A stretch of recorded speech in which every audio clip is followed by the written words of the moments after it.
Les prophètes jeûnent les jours de sa naissance. Or, il est interdit en islam de jeûner les jours de fête, un jour de fête.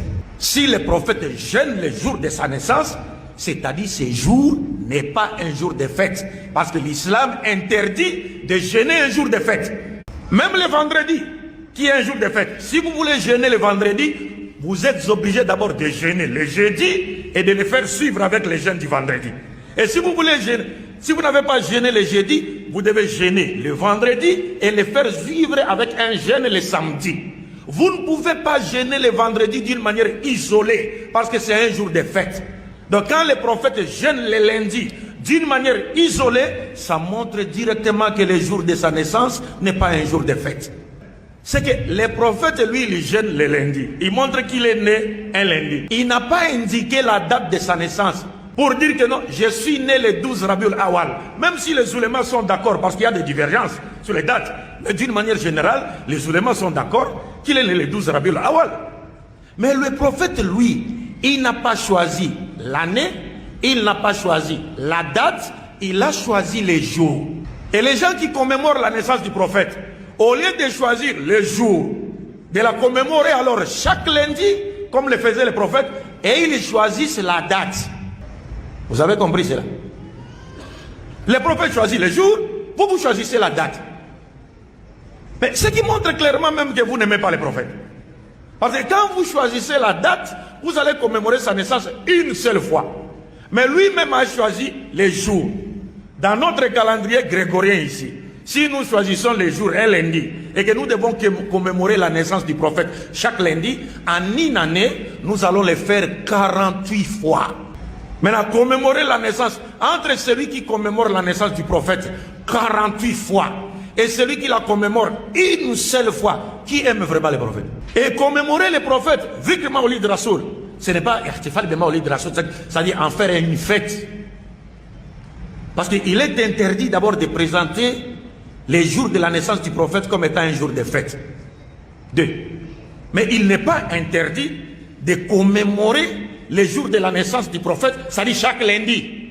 Si nous voulons commémorer la naissance du prophète chaque lundi, c'est comme par exemple, on se retrouve dans la mosquée ici, et nos imams, chaque lundi, nous parlent de la Sira Nabawiya. On nous enseigne la biographie de qui? Du prophète. Parce que lui, il commémorait sa naissance par les jeunes. Et il y a des oulémas qui autorisent aux musulmans en disant, vous pouvez commémorer la naissance du prophète par les jeunes chaque lundi, qu'on appelle Suyam ou Musabab. Mais nous ici, si nous devons commémorer la naissance du prophète, pas avec la fête, à fêtant, non. Ça dit chaque lundi, comme c'est le jour de la naissance du prophète. Parce que ce n'est pas un hasard. Le prophète a été questionné sur les jeunes du lundi. Il ne s'est pas limité en disant, Dhaka yaum bu'istu fi. Non, il a commencé par dire Dhaka yaum wulitu fi. Il n'a pas parlé de sa naissance en vain. Et les oulémas nous montrent que s'il jeûnait chaque lundi, c'était un signe de reconnaissance à Dieu qui a permis qu'il naisse ce jour-là et qui l'a choisi comme prophète ce jour-là et qui lui a révélé le Coran ce jour-là, c'est-à-dire un lundi.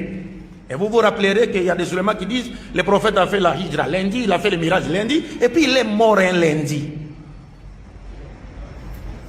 Donc si aujourd'hui nous voulons commémorer la naissance du prophète dans le sens de parler de l'avènement du prophète que Dieu l'a envoyé, nous devons chaque lundi, cela ne sera pas interdit, à la mosquée, les gens viennent pour écouter la Sira Nabawiya, la biographie du prophète. Chaque lundi, on aborde l'imam, même après chaque prière. Après la prière du matin, l'imam prend 10-15 minutes chaque lundi. Il dit, vous savez que c'est aujourd'hui que le prophète est mort. Alors nous allons écouter. Et plutôt, Afouane est né, parce qu'il est mort aussi le lundi. Mais je parle d'abord de sa naissance. Il dit, mais vous savez que c'est aujourd'hui que le prophète est né. Alors après la prière de Fajr, chaque lundi, nous prenons 10 minutes pour parler de sa biographie Sira.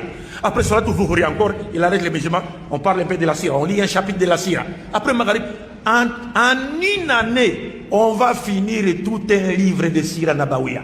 Et les gens vont connaître les prophètes. Parce que la plupart des gens qui célèbrent, qui fêtent la naissance du prophète, quand vous demandez à leurs adeptes, vous leur posez des questions sur la famille du prophète, les enfants du prophète, les épouses du prophète, le comportement du prophète, ils ne connaissent rien. Est-ce que vous comprenez, mes chers frères et sœurs? Donc, bref, pour ne pas abuser de votre temps, le prophète nous a indiqué qu'il n'y a que 3 fêtes en islam. Eid al-Fitr, Eid al-Adha, wa Yawm al-Jumu'ah, intaha al-kalam.